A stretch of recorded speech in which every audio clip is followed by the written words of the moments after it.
Uy, hindi totoo yung sinasabi mo, ha? Ako kaya. Ba't dito mo sinasabi yan, ha? Ba't naman hindi ko sasabihin dito? Gusto mo sa veranda? Saan ko sasabihin sa buwan? Kalimutan mo na. Ay, buwisit. Hindi naman kasi yun ang ibig ko sabihin, okay? Kainis to.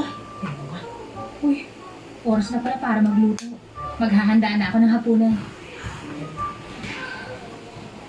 Ba't ba kasi nakikialam ka, ha? Ba't ka nagagalit sa akin? Ano na? Sila niya tapos sa akin. Ayusin ko sinisira. Hindi mo na natin Ayoko nang ulit mag-alala pa sa'yo. Tara na. Tingnan mo. Ang lamig na ng kamay mo. Tara na sa loob.